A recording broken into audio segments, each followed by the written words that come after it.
Dober dan. Pogovori o umetni inteligenci v Sloveniji na portalu ui-slovenija.si. Pogovori, na katere vabimo slovenska podjetja, ki praktično ali pa koristno uporabljajo umetno inteligenco in nam o tem kaj povedo. Jaz sem Peter in bom kot vedno vodil tale pogovor. Če iščete nekoga, ki vam pomaga implementirati umetno inteligenco v vaše podjetje, me najdete na sales.si. Sicer pa še več teh pogovorov oziroma takšnih pogovorov, kot jih imamo danes, najdete na ui-slovenija.si, portalu, ki združuje na eni strani novice o generativni umetni inteligenci in na drugi strani intervjuje s slovenskimi podjetji. To je pa neka vsebina, ki jo težko najdete kjerkoli drugje. Danes je z mano Matic Smele. Živijo, zdravo. Živijo, Peter. Matic, ti si founder ChatTripsa. ChatTripsov, ne vem, kako se sklanja, jaz sem z Maribora in ne znam sklanjati stvari. ChatTrips, tako. Kaj so ChatTrips, kaj delate in kaj ti tam počneš? ChatTrips je podjetje, ki razvija avtomatizacije in umetno inteligenco za podjetja. Ponujemo pa tudi izobraževanja in spletno brezplačno AI šolo ChatTrips. Ok. Danes sem te povabil na tem, zato ker ravno zaradi brezplačne AI šole, do katere bova mogoče še prišla. Matic, polovica ljudi si danes želi postati razvijalcev orodij za umetno inteligenco. Ti si razvijalec, kako si do tega prišel, kakšna je tvoja preteklost oziroma nek background za to, da danes podjetjem razvijaš ta orodja? Hočem reči, kaj ljudje rabijo za to ali pa kaj so tista neka znanja, izkušnje, ki jih človek za to rabi? Jaz sem v bistvu pred 8 leti ustanovil svoj prvi startup, eFlamingo. To je bila v bistvu e-sports platforma, e-sports betting platforma, kjer smo omogočili, da vsak igralec videoiger služi z igranjem videoiger od doma, kadarkoli, proti komorkoli. Mi smo bili prvi v Evropi, ki je to ponujal. Tam sem nekako začel svojo kariero zares in nekako prišel v ta tech sektor. V glavnem, ta startup sem par let kasneje prodal in moje naslednje podjetje v bistvu je bilo, sem prevzel vodenje turistične agencije Intelekta in odkupil manjši delež. To je ena stara slovenska turistična agencija, kjer sem prvič prišel v stik z AI-jem. In tam smo imeli mi problem, da je veliko strank klicalo naše prodajne agente za priporočilo počitnic, kam bi šli potovati, koliko je budžet, da najdejo nekaj znotraj svojega budžeta, imajo toliko pa toliko otrok, kam je fajn iti za otroke, v glavnem neko svetovanje pred nakupom. So stranke, veliko stranke želelo imeti in so telefonirale tja v Mursko Soboto, kjer smo imeli headquarters. Tam sem prvič prišel tako zares v nek stik z AI-jem, z implementacijo AI-ja, kjer smo razvili sami chatbota. Takrat je bil to tako dosti osnoven chatbot, kateri je imel znanje vseh naših produktov in cen. In smo ga natrenirali na način, da so ljudje lahko sami na spletni strani rekli, ok, moje ime je Matic, imam enega otroka, z ženo in otrokom bi rada šla nekam na potovanje, kjer bo imela malo mir, kjer so, ne vem, tobogani, pa imava, ne vem, jurja pa pol za en teden počitnic. In ta chatbot jim je dal par priporočil in direktne linke za to potovanje. In takrat sem v bistvu prvič videl, koliko, če je rešitev dobro narejena, koliko ti lahko enega dela odnese in koliko ti lahko v bistvu zmanjša stroškov. Nam je precej, ne bom zdaj v številkah, ampak precej razbremenil kader, prodajni kader v Murski Soboti. Če te to malo stavim, Lahko. ne organizator potovanj, ampak tisti, ki prodaja ali pa turistična agencija sama po sebi se že nekaj časa zdi nočem, ne, še vedno seveda z vsem dolžnim spoštovanjem, mal produkt ali pa način posla, ki je malo za časom, ne, glede na to, da pač seveda imamo zdaj vse te portale, ki ti omogočajo. Z umetno inteligenco pa verjetno lahko še velik del nalog, ki jih ti agenti tam počnejo, prevzame umetna inteligenca. Ne? Tudi, ne vem, za turistične vodiče vidimo ljudi, ki se sprehajajo s ChatGPT-jem, z kamero vklopljeno, pa ne, v resnici ChatGPT nadomešča turističnega vodiča. Se pa zdi, da so turistične agencije, kar nekaj jih ima chatbote, ki pomagajo, da so tiste, ki so tudi same zelo skočile na ta vlak. Je to tak biznis, ki je bolj primeren za umetno inteligenco? Po mojem, da slej ko prej bo vsak biznis imel elemente umetne inteligence. Ne? Če smo pri turizmu, oziroma tvoja prva naloga je, da imaš dober produkt, ker umetna inteligenca sama po sebi in neki chatboti ali kakršnekoli agenti in avtomatizacije ti sami po sebi ne bojo pomagali, če ne boš imel ti dober produkt. In kar se tiče turistične agencije, je nekako obsolet zadeva, starodavna, v smislu, če imamo danes Booking, Airbnb in vse te portale, in naš produkt je bil, so pač naš produkt so bili čarterski poleti iz Ljubljane, se pravi, ti nisi mogel tega aviona dobiti kje druge, pa cene hotelov smo imeli znotraj paketa tega aviona, se pravi, prvo smo imeli dober produkt in na to smo dodali umetno inteligenco, ki je pač en del oddelala in nam pač zmanjšala stroške, ali pa so stranke dobile hitrejše podatke, bolj natančne podatke, ker agenti, ki smo jih mi mogli imeti tam, so mogli biti ali zelo izobraženi, v smislu, ali pa vedeti veliko produkti, ne? Že Grčija ima ne vem koliko otokov sama in vsak otok je čisto drugačen in ponuja različne stvari. V glavnem, težko si ti tam kar enega študenta najel, da bo tam dvigoval telefon pa bil, pejte na Santorini, ki je lep sončni zahod. No, težko, ne? Tako da AI nam je tle kar oddelal in takrat sem jaz videl tako, wow, to je pač top zadeva in januarja letos sem to agencijo prodal, moj delež prodal in nekako šel v Ameriko na en sejem CES v Las Vegas, kjer so tako najnovejši tehnološki produkti predstavljeni, od zdravstva, avtomobilistične industrije, proizvodenj in vse. In sem videl v bistvu,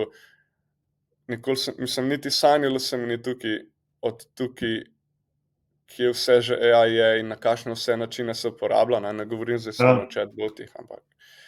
In ko sem prišel nazaj v Slovenijo, sem v bistvu se začel učiti šele, torej letos januarja. Se 2 meseca sam učil in nato ustanovil svoj prvi produkt, naredil Onassis, ki smo se prej pogovarjali. Onassis, to je produkt, ki je finančni svetovalec, vlagateljski svetovalec ali nekaj takega. Tako, ja. To je bil v bistvu naročnik na eno finančno svetovanje, na podjetje iz Slovenije, katerega lastnik je Andraž Kališnik. On je v bistvu si želel imeti agenta, ki bi mu, on je v bistvu tako po domače dobival ful enih vprašanj na mail. On je imel, tukaj imaš plačljive stranke, pa plačljive ure, ki jih oddelaš strankam, in na drugi strani imaš pa neka vprašanja in novih in obstoječih strank, kam investirati, kaj ta dogodek na trgu, ki se je zgodil, zdaj pomeni za moj kripto portfolio ali pa za portfolio mojih zlata in srebra. Ne. In vse to mu je v bistvu, vem, da je delala, da je imel eno zaposleno, potem da mu je punca pomagala, njegova, on je odgovarjal in v bistvu je bil ful preobremenjen in Onassis mu je to rešil. Onassis v bistvu za ljudi odgovarja, ima celotno njegovo znanje, ki ga skozi dopolnjuje. Ko naredi Andraž novo raziskavo, ga da takoj v Onassisa. Hkrati Onassis skrepa Reddit, skrepa medije, torej pridobiva, ne vem, rečemo 5 virov podatkov in uporabniku poda najbolj nepristranski odgovor možen glede investiranja, kakor se pač da. Se pravi, ni svetovalec, ampak je tvoj asistent finančni. Mimogrede. Prvi produkt, tak. Na spletni strani ChatTrips imate forum, ali boš rekel, da so forumi back? Ko sem jaz prišel na internet 30 let nazaj ali pa 25 let nazaj, so bili forumi najboljša stvar, kar je kadarkoli obstajala, in še vedno mislim, da so forumi najboljša stvar, ki je kadarkoli obstajala. In zdaj pridem na tvojo spletno stran in sem se počutil, kot da sem leta 2000, ker v meniju imaš domov, reference, case studies, AI šola in zraven forum, in sem bil, mama, zdaj gremo nazaj v kvalitetne pogovore na internetu. Ne, veš kako, ta forum mi imamo, mislim, forumi so definitivno ena huda stvar, si vidiš Reddit, to še zmeri na polno laufa in podskupine, kjer se isto misleči posamezniki družijo in pogovarjajo, to mislim, da ne bo kar takoj umrlo. Kar se pa tiče našega foruma, mi imamo zdaj forum znotraj naše šole, School, in to imajo ljudje ful radi in to ful gledajo. Forum na ChatTrips je pa narejen bil sam z enim namenom. Ideja je bila, da bi hackal SEO, da namesto blog postov, da bi imeli pač forum, kjer bi po večini mi objavljali razne vsebine, ki jih delamo, in da bi to boostali nas na Google. Ampak, kakor vidiš, ni preveč poln. Če to še ena strategija tam iz časa turističnih agencij. Ampak zanimivo. V resnici, kot rečeno, povabil sem te na ta pogovor zato, ker si ustanovil AI šolo ChatTrips. Povej mi, kaj je to, komu je namenjena, kaj v njej ljudje najdejo, zakaj si to naredil? Ja, v bistvu to so ustanovila z Juretom Laharnarjem. V bistvu so ugotovila, da se AI svet tako hitro odvija in toliko novih orodij pride vsak dan, in veliko teh orodij je zelo podobnih že nekim obstoječim orodjem, ali pa so tako rečeno wrapperi, se pravi, dobesedno samo skopirane funkcionalnosti, ne vem, ChatGPT-ja ali pa Gemini-ja, ali pa v glavnem ljudje so zmedeni, ljudje so utrujeni, ljudje pa šele začenja se in že ne vejo več, kam gledati, komu verjeti. Toliko informacij sprejemati te tudi zmatrano in zmede. In zato smo v bistvu ustanovila AI šolo ChatTrips, da gor dajeva res samo tista najboljša orodja, ki nama pri vsakdanjem življenju, dajmo reči pri vsakdanjem delu, res koristijo, pa res oddelajo en del posla sami, ali je to montaža videov, ki Jure ima podcast, Underdog podcast je njegov, in je imel prej ljudi zaposlene za montažo videov, za teh short form, za teh TikTokov, dajmo reči, pa zdaj mu pa to dela en Opus AI. In glavno dajeva gor orodja, ki jih midva uporabljava, da jih na kratko predstavava in da ljudem pokažemo, da umetna inteligenca ni bav, da ni to sam ChatGPT, ki večina ljudi, ki rečeš AI je tako ChatGPT, pač ne.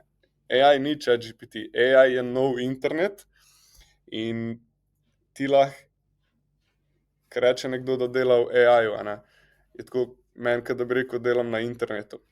Ok, a si dizajner, a si programer, a si streamer, a si hacker, a si scammer, mislim, ne vem kaj. Čeprav po mojem, moj fotor za mene še vedno reče, da delam na internetu. Je to en izraz. Ja, no. Tako da, in poenostavljeno umetno inteligenco dava samo tisto, kar misliva, da je res koristno, pa tudi ne samo pri njihovem vsakdanjem delu, ampak tukaj targetirava tudi freelancerje, da bojo znali svoje storitve delati hitrejši in boljše, recimo spletne strani z orodji, kot so Replit, Lovable, Bolt, video editing in avtomatizacija nekih rutinskih opravil, karkoli to je, sej. Ja, če pogledamo kategorije izobraževanj, ki jih imate, seznam AI orodij je njihov namen, pol ChatGPT, valjda, ki je še vedno dober ali pa med boljšimi, izdelava chatbotov, avtomatizacije za marketing, pa AI podcast toolbox. Kaj od tega ljudi najbolj zanima, ali pa na čem so najbolj presenečeni? Imaš že kaj feedbacka, saj udeležencev v tej šoli je že kar nekaj? Ja, ful veliko feedbacka. ampak je čist različen, kar sem tudi pričakoval, zato ker ljudje smo si toliko različni in delamo toliko različne službe, da vsak rabi druga orodja ali pa drugačen AI, in torej to tudi pomeni, da te bo navdušil drugačen AI. Za nekoga, ki, kaj če zdaj reči, dela v videoprodukciji, če dam spet ta primer, ga ne bo orodje, ki samo dela spletne strani iz svojih navodil, nič navdušilo, nič tazga. Za nekoga, ki je pa prej delal spletne strani, ne vem, na WordPress ali kakorkoli, pa je porabil, ne vem, en teden, da je naredil, pa je zdaj lahko naredil v enem dnevu, in to sam, da mu pove, naredi spletno stran tako, napiši mi tako besedilo gor, take barve, logo mi daj tja, ono. In da je naredil v enem dnevu, je pa breakthrough, je pa tudi pravno wow, ne. Wow. Tako da ful se zanimajo za ta Notebook ML, Notebook LM, sorry. Teh orodij je, we all know, ne. Ki jih v bistvu, to jim je ful zanimivo, kloniranje sebe jim je zanimivo, ampak vsak bo najdel pač nek svoj use case v temu. Enim je ta spletne strani, enim chatboti, tukaj res ni, ful težko, mislim, ni ena stvar, no, najbolj. Kar mene fulkrat sprašujejo, je pač, kaj naj mi zdaj imamo v firmi, ne? Ker nekaj mora firma dovoliti, plačati, izobraziti, in je potem, ne, kaj je tvoj odgovor, recimo, ne? Ja, jaz mislim, da tukaj imaš ti že dober odgovor, kakor sem videl pri tebi, ti jim pomagaš to ugotoviti. Ja, ne, sam na koncu, ne, pogosto je vprašanje ChatGPT, Gemini ali pa Microsoft. Povem jaz, kaj je moj odgovor, pa bom potem Microsoftov Copilot, ne, pa mogoče, kaj si ti o tem misliš, ne. Jaz na eni strani pravim, vseeno je, kaj uporabljate, pomembno je, da se naučite tisto res dobro uporabljati, ne, ker seveda zna določene stvari Gemini boljše narediti, ali pa Copilot, ne vem, če Copilot zna kaj boljše narediti od drugih, ampak ne, ali pa ChatGPT ima tu neke prednosti, ampak večinoma v vsakodnevnem delu, če zdaj primerjamo te neke chatbote ali pa content generation orodja, ne, pač uporabljamo ene orodje. Se tudi OpenOffice verjetno nekaj naredi boljše kot Excel, pa Google Sheetsi nekaj naredijo boljše kot Excel, pa ne switchamo med temi orodji vsakodnevno v službi. Pač enega imamo plačanega, pa tistega smo se naučili uporabljati, pa, ne, in je v resnici to moj odgovor, ne, izberite enega, in potem se na tistega navežite, naučite, nastavite si zasebnost in vse ostalo, in potem pač to uporabljajte. Kaj ti praviš? Dobro si rekel. Meni se zdi zelo smiselno, kar si povedal.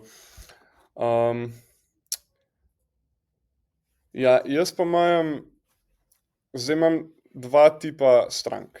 En je, ki točno ve, kaj hoče, in mi pride že in ve, v bistvu imam tri tipe strank. En je, ki točno ve, kaj hoče, in je sam identificiral problem, in na podlagi tega mi zberemo, mu predlagamo neka orodja in ga ali mu rešitev razvijemo ali pa ga na to naučimo.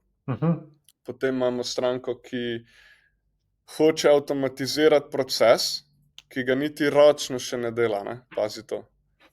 Se pravi, govori o avtomatizaciji, zahteva povpraševanje, mi mu naredimo vse raziskave, predloge, ponudbo in dobimo feedback, da v bistvu ta avtomatizacija njim še ne bi prinesla. Pa sem malo še vrtal, kako to mislite, da ne, če po naših podatkih bi, pa pravijo, da ja, da recimo nimajo še podatkov, ker tega ročno ne delajo in še ne vejo, če bi se to dalo avtomatizirati, ne. In zato se je razvil še ta tretji koncept, mislim, pri strankah, ki ne vejo še, kaj bi imele, zavedajo pa se AI-ja, in da pač poznajo mogoče razna orodja, vidijo mogoče, kje bi lahko kaj naredila, ampak ne vejo pač, kje.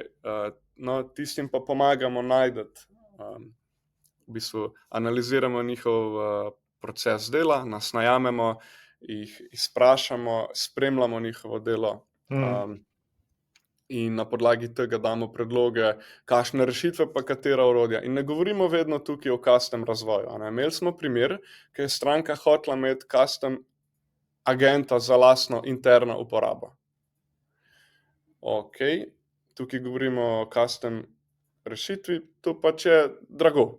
Mislim, kakorkoli pogledaš, je treba nekaj plačati. In jaz sem rekel, po analizi, mi mislimo, da imamo za vas boljšo rešitev. Vi ne rabite nobenega agenta, nobene custom rešitve. Jaz predlagam, da vam mi naredimo eno ChatGPT delavnico, kjer boste imeli, kjer vas bomo naučili, kako se izdela lasten GPT znotraj ChatGPT okolja. Njemu boste dodelili datoteke, te interne podatke na enterprise, oziroma ChatGPT bo jamčil, da varnost podatkov, da se ne bo model učil iz njih, in boste to uporabljali za interne procese. Se pravi, naročnino boste kupili za svoje zaposlene, ki rabijo dostop do teh podatkov. In na tak način delamo. In je bil feedback pa tudi, da ne, da to pa ne. To pa ne, mi rabimo custom chatbot agenta za interno. Dobro, pol pa smo dali pač ponudbo za custom, pa verjetno 5-krat več, mislim, definitivno 5-krat dražje so plačali. Tako da nekako se mi zdi, da je fajn, če kdaj znaš predlagati, da če oni rečejo nekaj rabimo, da ti nisi tak partner, ki reče, ok, valjda, sam za zaslužek, pa zdaj vam bomo pa mi to razvili in greš v razvoj, ampak da jim mogoče svetuješ, tako kot si sam rekel, dajmo prvo pogledati osnovna orodja, če lahko že s temi, ki so, rešimo vaš problem ali pa vam olajšamo delo, in če ne, pol šele gremo v razvoj. Absolutno. Zelo pogosto je najprej digitalizacija, potem avtomatizacija, šele potem umetna inteligenca, rešitev. Če gremo malo nazaj na AI šolo, orodja, mene najbolj ljudje sprašujejo, kaj naj uporabljajo, zato da bodo lahko PowerPointe lažje delali, ali pa hitreje, ki pač morajo ful delati PowerPointov. A imamo že kako orodje, ki to lahko dobro naredi? Imamo.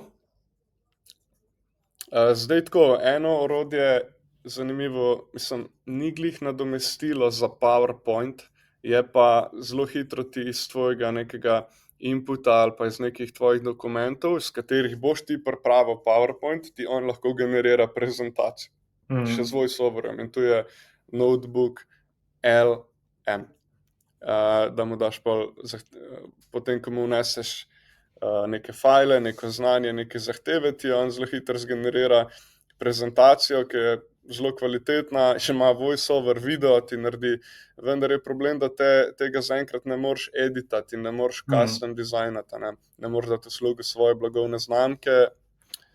Tako da ni glih nadomestilo, je pa definitivno velikokrat lahko uporabiš to prezentacijo, če ti ni pomemben zdaj dizajn, pa če ti ni bad reči, da si to naredil z AI-om. Imaš pa še eno ful zanimivo orodje. Sem da pogledam trenutek, ko se mu reče. Presentations AI je dejansko, ful dobro. Enostavno ime, ja. Sem videl presentations.ai, tako je. Je pa prav super. Tako da... Ljudje, narediti prezentacijo je v resnici enostavno. Jaz mislim, da to tudi Copilot naredi precej dobro. Copilot PowerPointov naredi precej dobro.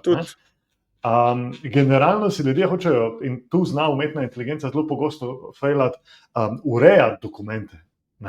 Torej, imam PowerPoint, itak imajo vsi že nek template, zdaj pa za novega naročnika moram 3 slajde spremeniti, ker, ne vem, so ovi imajo neke nove podatke ali pa nek novi case study bi radi not dali, ali pa spremenili za unga je bila cena taka, za unga je bila cena taka. Tu se mi zdi, tu ponavadi nastanejo tu problemi. Isto recimo z Excelom. Tudi PowerPoint, torej Copilot v Excelu super zna delati neke stvari, ampak to, da bi mi pa 2 tabeli po-updatal z podatki za novi Q, tega pa še kar naenkrat zaenkrat ne zna nič, ne zna umetna inteligenca, pač po moje, vse te, kar sem jaz videl narediti. Se ne vem, kaj je to vprašanje. Mogoče je vprašanje nekje drugje. Ne, dobro. Kaj poveš? Dobro si povedal, prav se strinjam. Take stvari škripajo še malo. Katera področja, poleg teh ljudi, najbolj zanima, katere svoje težave bi najbolj radi reševali? Kaj te sprašujejo v AI šoli?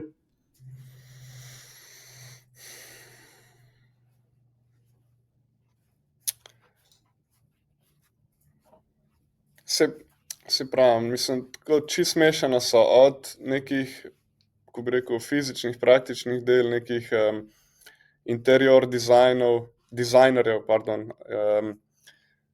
recimo orodja za pomoč pri tem, da neko prazno sobo opremijo, do ljudi, ki hočejo delati svoje chatbote, ljudi, ki bi radi kar enkrat svojo spletno stran postavljali brez zunanjih izvajalcev. Torej nekih freelancerjev v marketingu, ki bi radi zautomatizirali SEO oziroma spletne strani primerne za,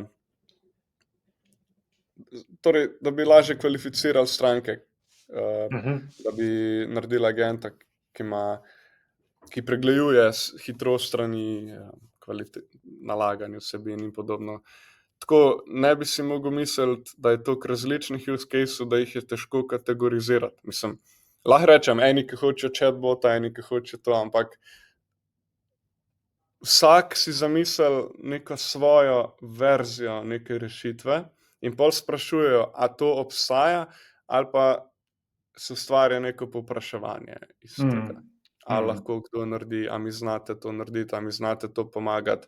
Velika večina, po moje, v resnici se jih je pa pridružila na Skool samo zato, da ne bi zaostali v tem svetu in zaupajo tej AI šoli kot nekemu verodostojnemu viru informacij, da jih seznanjamo s tem, kaj je novega, kaj pride novega ven, ampak da jim na to naredimo tutorial, torej ne samo kot nek novičnik, ker večina ljudi dela pač neke novice, neke LinkedIn poste, tega je pač ful in mislim, ampak jim očitno paše, da jim ti pokažeš, zraven malo razlagaš, kako to dela, ne samo da rečeš, prišla je GPT-5, ki ima to pa to pa to, a ne, pač to veliko ljudi sploh ne razume, kaj to pa to.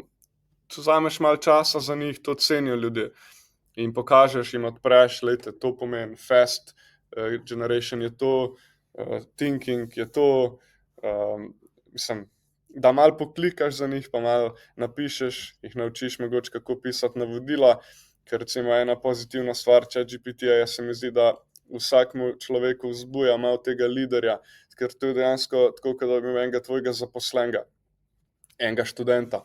In temu študentu, če ti rečeš, daj napiš mi LinkedIn objavo, ja, če on ne ve nič o tvojemu biznisu, ti bo težko napisal LinkedIn objavo. Če mu pa ti vse poveš, daš primere, kako si ti to do zdaj počel, pa ga malo vodiš, ko ti pošlje govor, ga malo popraviš, bo pa malo začel ta študent zelo dobro odgovarjati in zelo dobro delati s tabo. Ljudje imajo težavo s tem, da sploh recimo grejo na free ali pa so šli na free ali pa so to, ne vem, februar, marca uporabljali, ker ni bilo to še tako dobro in so rekli, ja, to je za nič, ne, ta umetna inteligenca je slaba, ampak se ne zavedajo ljudje, da se to tako hitro razvija, da je danes čisto nekaj drugega, kaj je bilo januarja, in da nikoli se ni tako hitro razvijala nobena industrija, ki se zdaj razvijajo vse industrije s pomočjo AI-ja. Imaš pa tudi ljudi, ki pravijo, da je to levičarska propaganda, eni pravijo, da so eni, ne bom zdaj v modelih, ampak da drugi so desničarska propaganda in ful jemljajo to osebno in se z njim kregajo in prepirajo in pol noče uporabljati, ker pravijo, da je butast in da je nafilan s podatki leve vlade in podobno. Jaz ne bom komentiral tega, da ne bom koga užalil, ampak v bistvu ne vem. Mogoče je, mogoče ni. Po moje boljše, da ne gremo v to. V Sloveniji 20% ljudi, ki so stari med 18 in 24 let, vsakodnevno uporablja umetno inteligenco. Oziroma, če obrnem, 80% mladih, 18 do 24 študentov, srednješolcev ali pa tisti, ki vstopajo na trg dela, ne uporablja vsakodnevno umetne inteligence.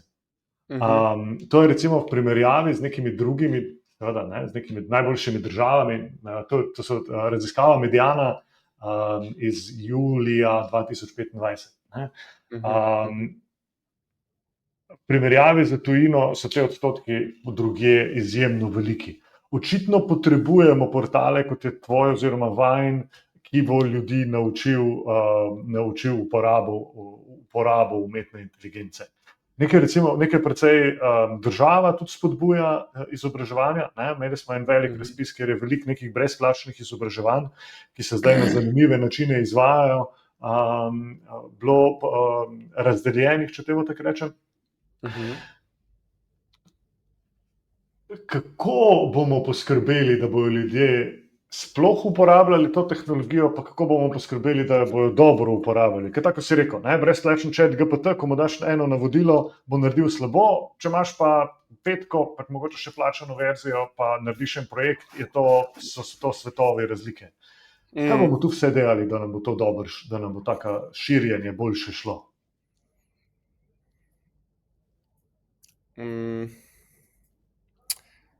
Po mojem, zdaj, mi, ki smo v tem tehnološkem sektorju, se nam zdi, da to že vsi mogoče uporabljajo in da že vsi vse vejo. Ampak veliko poklicev pač ni na social media tudi, recimo, ali pa ne uporablja interneta tako daily. Ne vem, montaža klim, avtomehaniki, avtoličari, vodovodarji, v glavnem tako ful imaš enih poklicev, dobrih poklicev, velikih podjetij ali pa zdaj relativno velikih, ne vem, 10, mislim, velikih, majhnih podjetij, 10 zaposlenih, ne vem, ki ne uporabljajo in niti jih ne moremo nekako doseči po teh kanalih, da bi jih prepričal, po teh nekih adsih, pa po nekem LinkedInu, pa Instagramu. Mogoče je podcast ena taka platforma, kako jih doseči, ker recimo, če se ljudje vozijo ali pa če nekaj delajo, vsaj poslušajo nekaj, ali imajo radio, ali imajo YouTube, ali nekaj, tako da po mojem jim moramo na ta pravi način to predstaviti, se pravi, ne da je tu nek tam ChatGPT, ki neke bedarije tam piše, ne? Ampak ti dam en praktičen primer enega mojega frenda, ki se ukvarja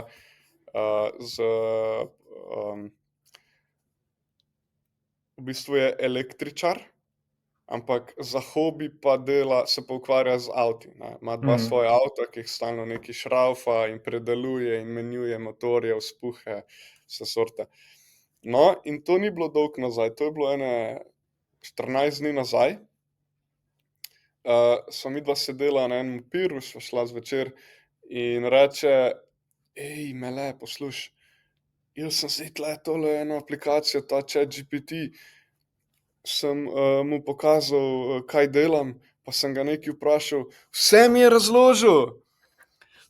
razložil, pa lej, pa jaz tako pijem pir, pa tako, dude, pač delam v tem, to ti govorim že pol leta, ne, lej, in mi je kazal in mu je slike pošiljal, kako se to zamenja, ne vem, kaj rabim tukaj, a moram to zašvasati, a bi lahko to sam naredil, a kje se naroči material, tako noro changing experience je doživel, ko je začel uporabljati ChatGPT navaden pri svojemu hobi delu, se pravi predelavi avtomobilov, in on je tak čist preprost človek, ne. Se mi zdi, če bi tudi drugim lahko to približali njihovemu poklicu, da bi rekli, ne vem, lej, naj te on malo spozna in se pravi, ChatGPT te naj malo spozna preko pogovora in boš videl, kako ti bo lahko pomagal. Po mojem se ljudje pač sam ne zavedajo, pa nimamo ta pravih kanalov pa načinov, kako do njih. In ta pač moj friend je slučajno, ne vem kako, kdo ga je prepričal, da je šel to ker mi je rekel, da je prej že ga spraševal in da pač neki generiral neke odgovore in kaj nisi zdaj on s tem pomaga. Ne. Poj pa vključil kamero, pa je real time snemal, pa sliko, ne. Kaj je to, se pravi, ko se to zamenja, se splača to, on mu je zraven govoril, je rekel, mele, jaz bom raketo sestavil s tem, boš videl. Raketo bom sestavil in vas bom pelil na Luno, je rekel. Je že malo pir prejel, ampak I get the point. Ampak ta wow moment je treba pri ljudeh doseči. To jaz vidim na svojih izobraževanjih, da ko ljudje enkrat to naredijo, ko eno stvar v resnici rešijo in so blown away, potem postanejo res useri. In ravno to, to, da so zdaj brezplačna orodja že tako zelo dobra, da te res navdušijo, to je zdaj ta moment, ki bo po moje to prinesel. Internet se krega, ali je ChatGPT-5 največji disaster, od kar smo videli umetno inteligenco, ali je pa vseeno malo boljši od prejšnjih modelov, kaj ti praviš na to?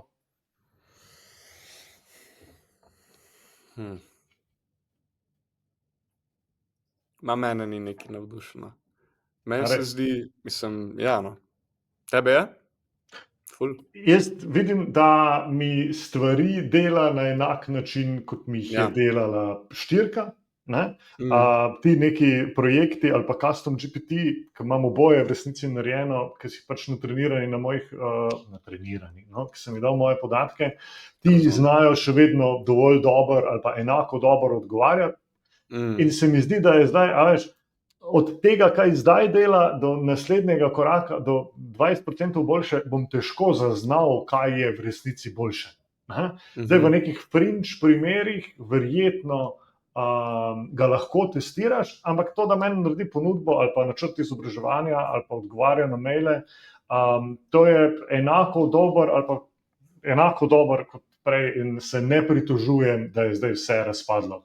Res pa je, da ni bil moj buddy, s katerim bi se čustveno pogovarjal, kar je pogosto mnenje ljudi, da je 4O, ki so ga potem dali lih za to nazaj, prinašal to neko čustveno noto ali pa neko personalizirano noto, ki je 5 nima. Ja, tukaj bi rekel mogoče lastne izkušnje bolj detajle. Se pravi, prvo so rekli, da je breakthrough na področju codinga, da je premagal Claude 3.7, Claude 4. In ko smo mi to probavali na vibe codanju, je se sam dogajal disaster. Sam tako res slabo, pač popravljati smo mogli revertati, pač ni bil boljši od Clauda pri kodiranju. Pol v bistvu pa na ChatGPT, jaz sem tako glih en dan preden je bil release dal en kratek tečaj, s tem sploh ne rečem tečaju, to so neki povzetki, ki imamo mi na skulu, to so kratka predavanja po 10 minut, in sem dal ven, se pravi, ChatGPT O4 je za to, ChatGPT O3 je za to, ChatGPT 4O je za to, ChatGPT 4.1 je za to, in tako drug dan pride in mi vse zjebe, mislim. In polkrat pogledati, in v bistvu jaz sem razmišljal, oni so dali to ven, mogoče zato, da je ta 5 kao avtomatsko določa med ostalimi modeli, in spremenili so ta 4.0, O4, 4.1, O3 v ta fast, ko je že, fast thinking. Pa neki prav, kaj je. Ja, take bolj pogovorne, zato ker se je bilo jasno, več kot očitno je bila napaka v tem, da sem jaz mogel delati te tečaje, pa ljudem razlagati, kaj je O4 pa 4O pa blablabla. Zato so pa oni skontali to in so dali, ok, fant je, ta je hiter, ta razmišlja, a veš, bolj so nam probali ga približati. Tako da po moje jaz imam občutek, kot da pač sam preklapla samodejno ta 5 med v odvisnosti od zahteve tvojega vprašanja ali pa odvisnosti od tvoje zahteve. Če je ful, da rabiš raziskavo, bo on v ozadju kao zbral O3 in ful razmišljal. Vsaj tak je občutek, nisem se zdaj zares poglabljal v GPT, nisem. Ja, zdaj smo prišli nazaj na to, pa po moje je to bilo pa ravno kar po updateno, ker jaz imam zdaj avto. Kdaj pa je prišlo to? Ne vem, avto Instant, Thinking Mini, Thinking pa Pro. In potem imam še stare modele, 4O, 4.1, O3 pa O4 Mini. Zanimivo, Jaz pa imam samo enega legacy model, 4.0.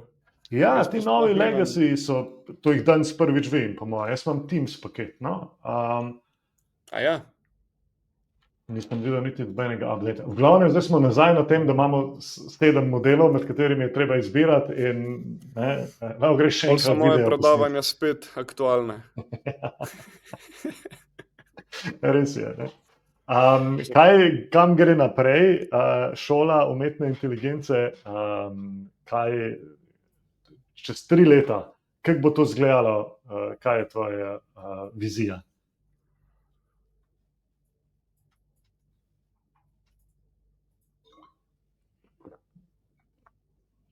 Lej, hočemo biti the place, kjer bodo ljudje dobili the info. Se pravi, ena ideja je, da kako mi to povem, da ne bi preveč razkril. Dajmo reči, da se danes še malo igrava z Jurotom, ampak v bistvu je toliko enih, rečemo, vprašanj od že zdaj teh uporabnikov, da bomo začeli imeti 2-krat na teden v živo, tudi neka podpora tehnična, oziroma nek pogovor skupinski znotraj skula. Okay. Se pravi, 2-krat na teden skupinski pogovori, pa bolj, se pravi, da se vsebine delijo bolj resna, ta je za ta poklic, ta je za ta poklic, ta je za ta poklic, ta je za ta poklic, za ni tako neka general šola, ok, jaz grem pa zdaj v AI šolo, k vam zdaj tle overwhelming vse, ampak zelo nišno. In pa en lasten AI, ki bo ljudem pomagal znotraj naših vsebin in znotraj naših orodij predlagati avtomatsko, kjer tečaj, kjer orodja, kaj, brez da rabi oseba iskati ročno pa gledati, ker pač imamo kratek attention span in se nam ne da, se mi zdi, več brati preveč, iskati preveč, tako smo navajeni vse tako in jaz tudi pri sebi to vidim, no. Včasih, kaj hočem zmeri, večkrat hočem takoj, pa sem razmišljal, odkje je to, ne, pač nikoli nisem bil tak, da kaj en razvajen mulc, zdaj le hočem nekaj in sem študiral, če je to kaj povezano s tem AI-om, ki dejansko greš gor in dobiš to, kar hočeš, pač. Ali sliko, ali video, ali voiceover, ali odgovor, ali ali si med razmišljanjem odprl TikTok, pa ti je odgovorilo. Ali si med razmišljanjem odprl TikTok, pa ti je odgovorilo, ker si se navadil instant gratification. Ne razumem čistega. Mislim, instant gratification dobivamo tudi od socialnih omrežij, ki nas seveda vsako sekundo z novim swipom prestavijo v to, da dobimo še en boost pozitivnih hormonov v možgane. Zagotovo je to tudi to, kar nas trenira. To je pa res, ja. To je pa kot kazino, ne? A ni malo tako kazino varianta. Opazil sem pri sebi, da tako, če si ful te hiter ta AI zafila z dopaminom, ker tako hiter dobiš nek rezultata, ne? Tako nekaj napišeš in že dela, in si tako wow, pa greš še naprej in spet dela wow, in si tako čist nahajpan in pa daš še kakšno fugo noter, ne vem, ali pa kakšen čik, pa pol še malo na TikTok in je tako sam dopamin, in prideš domov zvečer in si tako, ne vem, prav pač padeti, ne, dopamin. In te prav malo zdepresirano, ali tako, ne, kako bi rekel, ali pa postanem siten, ali pa pač vidim vplive tega AI-ja na obnašanje ljudi in tudi pri sebi, no. Zdaj sem malo pomešal social media z AI-om, ampak na koncu zna biti pogosto zelo podobno. Ja. Ja. Absolutno, se meni to zdi, ne? Ker predvsem, kar se zgodi, pri uporabi umetne inteligence je, da je super, super, super, potem, ko bi bilo pa treba zadnjih 20% narediti, da bi bilo pa res dobro, pa še malo človeško popraviti, se nam pa skoraj več ne da zaradi tega, ker ni več pa tako hiter, pa ni več tako fajn. Ja, In to je verjetno tisto, kar bo največji problem, ker po mojem, zdaj smo ljudje postali v resnici uredniki, prej smo bili ustvarjalci, zdaj pa pač pogledamo, kaj je nekdo drug naredil, pa bi mu mogli dati feedback. In uredniki so z razlogom pomembni in inteligentni ljudje, ker je treba zdaj si vzeti čas pa razmisliti pa dati pameten feedback, in če tega ne narediš, pol pa je izdelek od umetne inteligence dober, ni pa to, kar bi lahko bil, zaradi tega, ker si nisi vzel tega časa, da bi mu res dal pravi feedback. Ja, res je. In kaj bi ti rekel, kje orodja so pa tebe najbolj fascinirala oziroma tako najbolj wow, ali pa za tvoje delo? Ti predavaš tudi veliko, ne? Ja, jaz sem še vedno na ChatGPT-ju in mislim, da je to orodje, ki naj ga ljudje uporabljajo. Kamere ti je zmanjkalo? Pardon. No, it's back. ChatGPT? Jaz sem še vedno na ChatGPT-ju in se mi zdi, da je dovolj dober ali pa enako dober kot vse ostalo, in zaradi tega, ker ga najbolj že poznam, zaradi tega, ker imam že nastavljene vse te projekte pa custom GPT, je to lahko odgovor.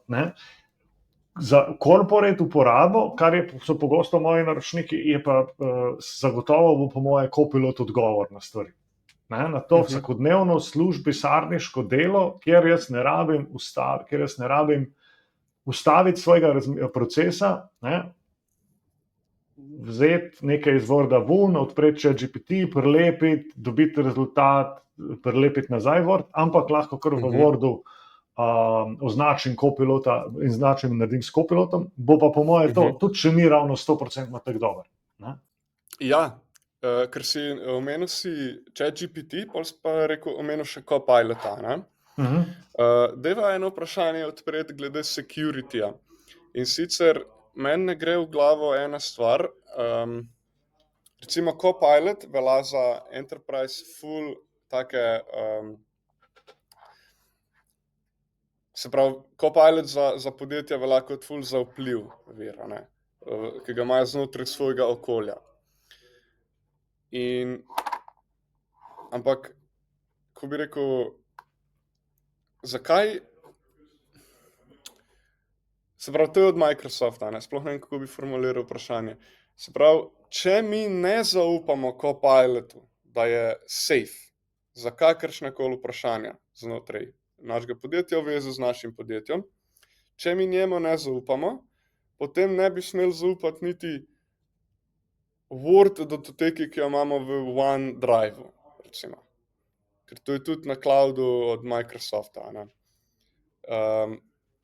Se pravi, mu zaupamo, ker je varen. Copilot je varen in mu zaupamo, ker zaupamo celotnemu Microsoft okolju, poleg tega imamo njihov operacijski sistem, mu zaupamo, pa imamo njihov cloud, mu zaupamo in vsa njihova orodja zaupamo, in zdaj Copilot in mu zaupamo in je no questions asked. Ker pač in zaupamo, da poskrbijo za security in vse, kar morajo. Ampak zakaj pa recimo, kaj pa pol razlika, zakaj ChatGPT-ju ne, ali pa Claudu, recimo?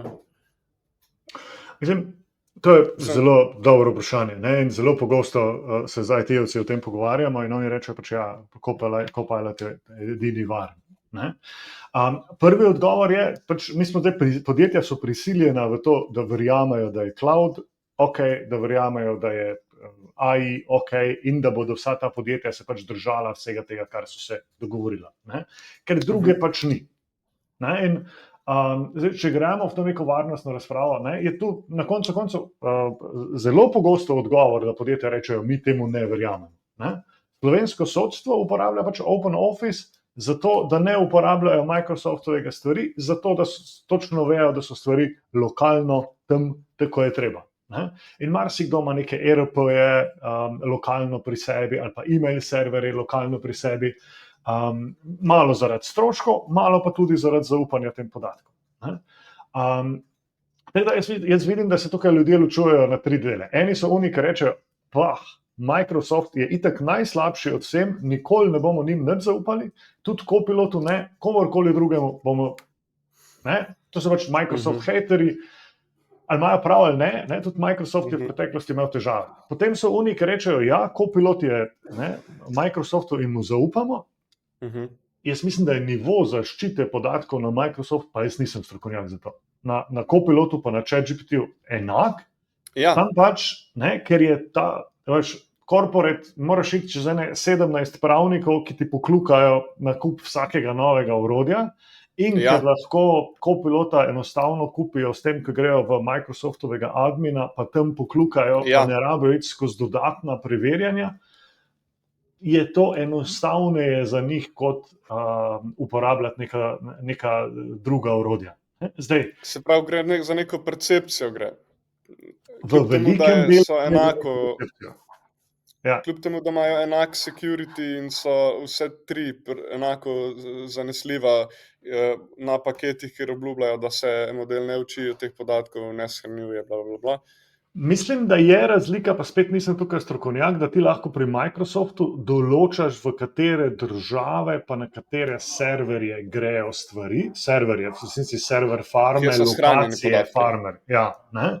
In to je iz GDPR-ja razmeroma pomembno, da pač stvari ostanejo znotraj Evrope.